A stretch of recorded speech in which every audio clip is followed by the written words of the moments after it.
हा व्हिडिओ पाहून तुमच्या तोंडाला नक्कीच पाणी सुटणार आहे. चला तर घरी आहे ना बरीच फळे आली होती. फळांसोबत आहे ना अचानक मला तोंडाला पाणी सुटणारी वस्तू दिसली, ती म्हणजे आपली सर्वांची लाडकी कैरी.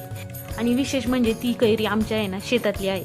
आणि ही कैरी जी आहे ना ही आहे ना खोबऱ्यासारखी आहे, सेम खोबऱ्यासारखी, अजिबात आंबट नाही आहे. त्याच्यामुळे कच्ची खायला ना एवढी भारी लागते ना सांगायलाच नको. आणि हा आंबा जर तयार झाला ना, हा खूप मोठा आहे ना आंबा आहे.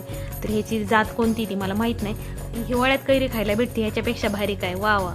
तर चला तर मग चांगली ताजी कैरी दिसली, मग मी स्वच्छ त्याला धुवून घेतली पाण्याखाली. धुवून घेतल्यानंतर मस्त तिला आहे ना चांगली चिरून घेतली, बारीक बारीक काप केले. मस्त आहे ना मीठ घेतलं, त्यात मसाला टाकला. आता जे आहे ना आपण बघा जुने पेरूवाले यायचे किंवा कैरीवाले शाळेबाहेर असायचे, ते आहे ना कोणतं मला प्रश्न पडायचा की कसं काय हे मीठ आणि लाल तिखट बनवतात. तर मला त्याचं सिक्रेट कळालेलं आहे. तर ते आहे ना आपले लाल मिरची पावडर नाही टाकत, ते आहे ना बेडगी मिरची पावडर टाकतात, तेव्हा ती आहे ना मिरची खायला एकदम टेस्टी लागते. तर नक्की ही तुम्ही ट्रिक फॉलो करा. तर बघा अशा पद्धतीने मी मस्त आहे ना बारीक चिरून घेतलेली आहे.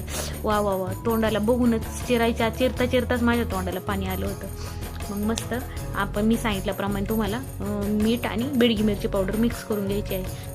अशी कैरी चिंच बघितली की ना शाळेचीच आठवण यायची. आमच्या शाळेबाहेर आहे ना एका आजी बसायच्या टोपली घेऊन, मस्त अशी कैरी चिरून, चिंच लाल चिंच पण असायची त्यांच्याकडं, मग त्याला आम्ही मीठ लावून मस्त खात बसायचो. खूप शाळेचे दिवसच आहे ना वेगळे असतात. काही टेन्शन नाही, काही नाही, सगळं आयुष्य कसं मजेत असतं. कोणी 5 रुपये जरी दिले ना तरी खूप खुश व्हायचं आम्ही. 5 रुपयात आमची 1 रुपयाची कैरी, 1 रुपयाची चिंच, 1 रुपयाची बोरं, चिलीपिली बोरं असायची, ती सुद्धा खूप खायचो आम्ही. तर ही कैरी पाहून आहे ना मला शाळेचीच आठवण आलेली आहे. चला तर मग मी ना मीठ आणि मिरची मस्त मिक्स केलेली आहे, कैरीच्या कापा केलेल्या आहे. सर्व कैरीच्या कापावरती मीठ आणि मिरची टाकून घेतलेली आहे. मस्त मीठ मिरची लावून मी कैरी खाल्लेली आहे. असे मन तृप्त झाले. हिवाळ्यात मला कैरी खायला भेटली. चला तर मग तुम्हाला पण हा व्हिडिओ बघून तुमच्या तोंडाला पाणी सुटला असेल तर नक्की व्हिडिओला लाईक करा आणि चॅनलला अशाच नवनवीन व्हिडिओसाठी सबस्क्राईब करायला विसरू नका.